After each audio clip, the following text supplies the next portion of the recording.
안녕하십니까. 미국 대학 이야기의 앤디쌤 TV입니다. 이번 영상에서는 사립대학을 지원할 때 사용하는 커먼 어플리케이션, 즉 공통지원서의 에세이 토픽에 대해 알아보도록 하겠습니다. 특히 이번 영상 마지막 부분에서는 그동안에 합격한 학생들의 에세이를 통해서 분석한 결과 어떤 에세이가 좋은 에세이라고 말할 수 있는지, 어떻게 하면 좋은 에세이를 쓸 수 있는지까지 정리하여 말씀드리겠습니다. 조금 긴 영상이지만 스킵하지 마시고 처음부터 끝까지 봐주시길 부탁드립니다. 또한 지금 12학년이 아니더라도 대학에서 요구하는 에세이의 주제를 미리 알고 있다면 고등학교 4년을 어떻게 보내야 되는지에 대한 방향을 잡을 수 있을 것입니다. 또한 영상을 통해 대학 지원을 어떻게 준비해야 하는지에 대한 명확한 답을 얻어가시길 바랍니다. 서론이 좀 길었는데요. 사립대학 지원을 준비하고 있는 학생과 부모님들에게 많은 도움이 되길 바라며 바로 시작해 보겠습니다. 우선 사립대학을 지원할 때 사용되는 공통지원서의 에세이의 주제는 총 7개입니다. 이 중 한 개의 주제만을 골라 최소 250자 이상, 최대 650자 이내로 에세이를 써야 합니다. 자, 이제 총 7개의 주제에 대해 하나씩 자세하게 알아보도록 하겠으며, 동시에 7개의 주제 중 어떤 주제를 자신의 주제로 선택하는 것이 유리한지에 대해서도 간단하게 말씀드리도록 하겠습니다. 자, 커먼앱의 첫 번째 컬리지 에세이의 주제는 어떤 학생들은 자신이 가지고 있는 배경이나 정체성, 관심사 또는 재능을 말하지 않고는 결코 자신을 대변하는 원서가 완성될 수 없다고 믿는다. 당신도 공감한다면 당신의 이야기를 해보라 입니다. 거의 과반수의 학생이 이 주제에 대한 에세이를 쓰고 있는데요. 조언을 드리자면 지금의 학생의 모습은 학생 자신이 살아온 환경, 배경, 즉 자신이 속해 있는 세상이 만들어낸 결과물을 말하는 주제라고 할 수 있습니다. 따라서 학생 자신이 지금껏 살아왔던 세상을 재미있게 써내려고 하는 것이 바로 지금의 나를 드러내는데 제일 좋은 소재가 되고 또 충분한 것이라 할 수 있는 것입니다. 여기서 나의 세상은 때때로 스스로가 성장한 환경, 배경이 되기도 하고 자신의 정체성이나 관심사 또는 특별한 재능이 되기도 합니다. 이는 나를 가장 자연스럽게 드러낼 수 있는 에세이 주제이기 때문에 50%에 가까운 압도적인 비율로 지원자들이 선택해온 주제이기도 합니다. 한 가지 중요한 사항은 나를 표현해주는 에세이의 소재, 즉 환경, 배경, 관심사, 재능 등 이 중 어떠한 소재를 선택할 것인지에 보다 많은 신경을 써야 한다는 것입니다. 어떤 소재를 사용하는지에 따라 판이하게 다른 여러 인물로 묘사될 수도 있기 때문입니다. 학생이 정확하게 자신을 보여줄 수 있는 좋은 소재가 있다면 이 주제를 선택해야 하겠습니다. 두 번째 주제입니다. 장애물을 만나고 이겨내며 얻게 된 교훈은 훗날 성공의 큰 밑거름이 된다. 당신이 직면했던 도전, 난관 또는 실패를 경험한 그때로 시간을 돌려보자. 그것이 당신에게 어떤 영향을 주었고 당신은 그 경험을 통해 무엇을 배웠는가입니다. 고난과 난관, 그리고 실패는 삶의 필연적인 요소입니다. 그리고 우리는 이 어려움을 적극적으로 이겨내고 중요한 삶의 교훈을 발견해내는 사람을 현명한 사람 또는 성숙한 사람이라고 말합니다. 현명하지 못하고 성숙하지 못한 사람은 늘 상처받고 실패하기 마련이기 때문에 우리가 추구하고자 하는 건강한 사회는 보다 현명하고 성숙한 사람을 찾게 되어 있습니다. 누구나 자신만이 아는 어려움과 고난이 존재합니다. 따라서 이 에세이는 누가 더 불우한 삶을 살았는가를 서로 경쟁하라는 의도가 아닙니다. 이 주제 안에 숨겨진 핵심 키워드는 성숙입니다. 따라서 어려운 난관의 문제 본질을 이해하는 통찰력과 긍정적인 세계관을 갖고 성장한 성숙한 자신의 현재 모습을 어필할 수 있다면 이 주제를 선택하면 되겠습니다. 세 번째 주제는 당신의 믿음과 신념이 흔들리거나 도전을 받았을 때를 회상해보자. 무엇이 이 같은 고뇌를 이끌었는가? 이 과정에서의 결과물은 무엇인가?입니다. 조언을 드리면 신념이란 보통 불안한 세상 속에서 나를 지탱해주는로써 어지러운 세상 속에서도 우리가 나아갈 방향을 제시해주는 것이라 할 수 있습니다. 진실이 왜곡되어 자신의 신념과 믿어왔던 것들이 송두리째 흔들렸던 그런 경험이 있었는지 생각해 보시기 바랍니다. 그런 경험을 통해 사람들은 인생의 방향을 재설정하게 됩니다. 결론적으로 이 주제로 에세이를 쓰는 학생이 여기서 보여줘야 하는 것은 불안정했던 과거를 통해 확고해진 혹은 재설정된 자신의 삶의 방향을 설명할 수 있어야 하며, 이것의 결과를 또한 설명할 수 있어야 합니다. 대학에게 자신의 신념과 삶의 방향을 설명할 수 있다는 것은 그 사람이 앞으로 어떤 행보를 할 것인지 예측 가능하게 만들어줍니다. 그렇기 때문에 신념과 삶의 방향을 설명하는 이 주제 또한 자신을 드러내는 방법으로 사용될 수 있습니다. 정의로운 삶의 신념을 확고하게 말할 수 있고 또 그 과정 속에서 주위 다른 사람들에게 긍정적인 영향 또한 주었다면 분명 좋은 주제가 될 수 있다고 할 수 있겠습니다. 결론을 말씀드리면 학생 자신이 지금까지 삶의 신념과 방향의 전체를 바꿀 정도의 도전과 어려웠던 경험이 있다면 이 에세이를 통해 현재의 나는 누구이고 미래의 나는 누구일지를 보여줌으로써 대학에 아주 강한 인상을 줄 수 있는 좋은 기회가 될 것입니다. 하지만 이러한 경험을 도출해내는 것이 어려우므로 가장 낮은 비율의 지원자만이 이 주제를 선택했음을 참고로 알려드립니다. 네 번째 주제는 당신이 해결했거나 앞으로 해결하고자 하는 문제에 대해 이야기하라. 지적인 도전에 대해 말해도 되며 문제는 어떤 스케일, 크기, 범위, 종류에 국한되지 않아도 된다. 문제가 당신에게 중대한 사안이라는 점을 설명하고 당신은 무슨 과정을 통해 문제의 해결점에 도달했는지 혹은 할 수 있는지 설명하라 입니다. 조언을 드리면 모두가 알고 있듯이 대학이란 이 세상의 모든 문제를 연구하는 곳입니다.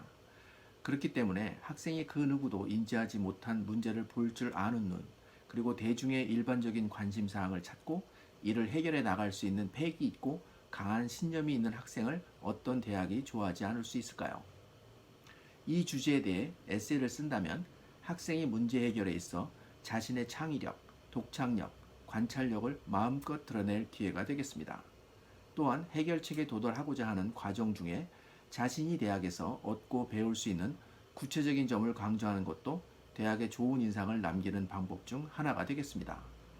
한 가지 주의해야 할 점은 해결책을 말할 때 전문적인 학문에 접근하지 말아야 한다는 것입니다.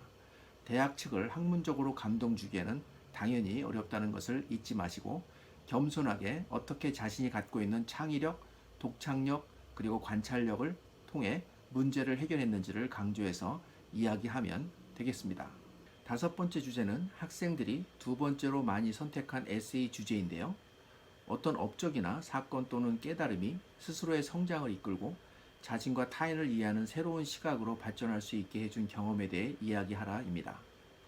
조언을 드리자면 말을 잘 하지 못하던 어떤 학생이 여름방학 동안 스피치 앤 디베이트를 열심히 연습해서 가을에 개최된 스피치 앤 디베이트 첫 대회에서 수상을 했다면 스피치 앤 디베이트 팀의 코치는 매우 기뻐하며 앞으로의 팀의 높은 가능성을 상상할 것입니다. 이렇듯 외적 성장을 이루거나 혹은 내적 성장을 이뤘다는 것은 그만큼 전에는 없던 가능성을 가지게 되었다는 뜻입니다. 어떤 큰 사건을 겪으며 몰라보게 성장해버린 나 자신을 보게 되거나 전에 없었던 생각해보지 못한 가능성을 보았다면 그 새로운 가능성은 나를 어떻게 변화시켰고 또 타인을 바라보는 시각에 어떤 변화가 왔는가를 생각해 보아야 합니다. 이 경험을 통해 대학은 앞으로의 학생의 미래에 대해서도 예상 가능하게 될 것입니다. 여섯 번째 주제는 시간이 가는 줄도 모를 만큼 매력적이라고 느끼는 주제나 생각 또는 컨셉에 대해 말해보라. 왜 그토록 당신을 사로잡는가? 당신이 그것을 더 배우고 싶어질 때 당신은 어떻게 하는가? 무엇을 하는가? 누구를 찾는가입니다. 혹시 친구나 지인들과 이야기를 하다가 귀가 쫑긋해지고 나의 모든 관심을 쏟아부을 만한 특별한 무언가가 있는가? 그 무언가에 몰입하다 보면 시간 가는 줄도 모르고 그 일을 할 때면 다른 모든 것은 그 순간 멈춰버리게 만드는 것이 있는가? 대체 그 무엇이 나를 이토록 미련할 정도로 한 곳만 탐구하게 만드는가?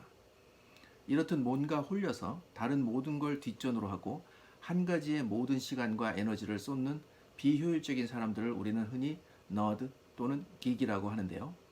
하지만 대학에서는 무언가에 끊임없는 집중력과 에너지를 가지고 있는 사람들에게 매우 높은 관심을 갖고 있습니다. 대학은 이와 같이 세상의 모든 관심사를 탐구하는 곳이며 최고급 장비와 최첨단 연구소가 있고 24시간 도서관이 오픈되어 있으며 나를 지도해주고 격려해줄 지도교수도 존재합니다. 따라서 이들에겐 대학이 그들의 관심과 에너지를 쏟아부을 수 있는 꿈의 무대를 마련해 줄 것입니다. 대학은 이처럼 학생들의 에너지와 패기를 감당할 자원이 충분히 있으며 그 자원을 사용할 인재를 기다리고 있습니다. 혹시 내가 이에 걸맞는 매력적인 내 모습을 대학에게 보일 수 있다면 이 주제를 선택할 것을 추천드립니다. 나에게 이 같은 영감을 주는 분야가 무엇인지, 그리고 그것을 어떻게 탐구해야 하는지를 잘 이야기해보면 좋은 결과가 분명히 있을 것입니다.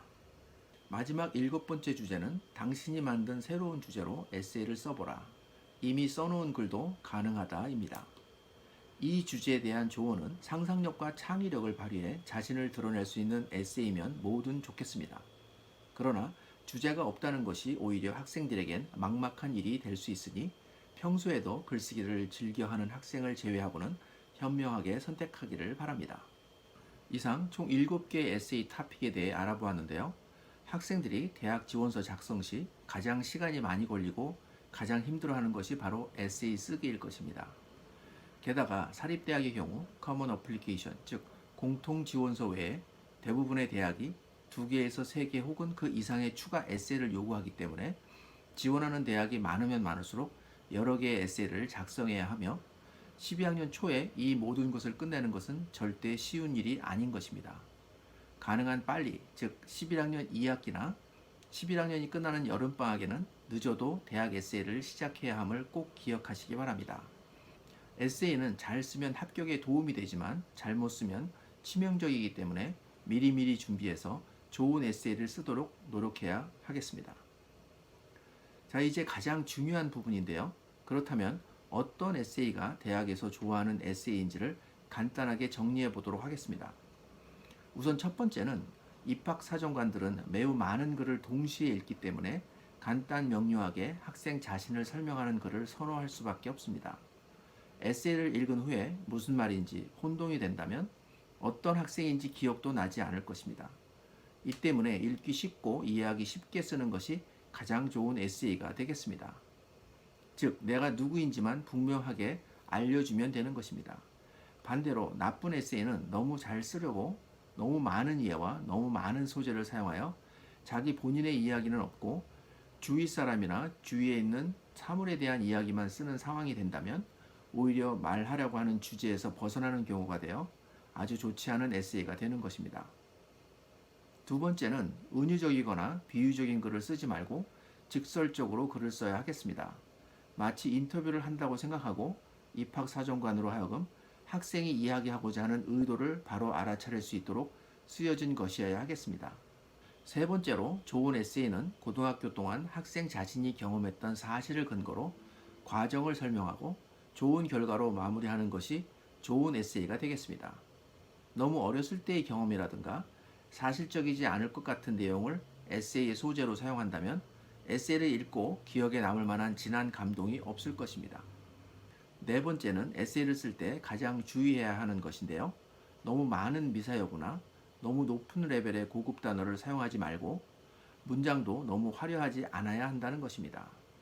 즉, 고등학생다운 어휘력과 문장을 사용하여 쉽고 간결하게 에세이를 씀으로써 에세이를 읽는 심사위원이 쉽게 이해할 수 있도록 하는 것이 중요한 것입니다. 마지막 5번째는 입학사정관이 학생의 에세이를 계속 읽고 싶어 하도록 만들어야 한다는 것입니다. 즉, 처음 초입 부분에 다른 보통의 에세이와는 다른 도입 형식, 즉 질문을 던지는 식 혹은 관심을 끌 수 있는 문장을 사용하는 식으로 시작한다든가 해서 글을 읽는 사람이 궁금해하면서 끝까지 에세이를 읽을 수 있도록 하는 것이 중요합니다. 실제로 많은 경우 스토리가 예상 가능한 식상한 에세이는 끝까지 읽지 않는 경우가 많기 때문입니다. 다음은 좋은 에세이를 쓰기 위해서는 어떻게 해야 하는지를 말씀드리도록 하겠습니다. 첫 번째는 이미 언급드린 바와 같이 가능한 빨리 시작하는 것이 좋겠습니다. 빠르면 11학년 2학기가 시작되면서부터 늦어도 12학년이 되기 전 여름방학 때부터 에세이를 쓰기 위한 준비를 시작하는 것이 좋겠습니다.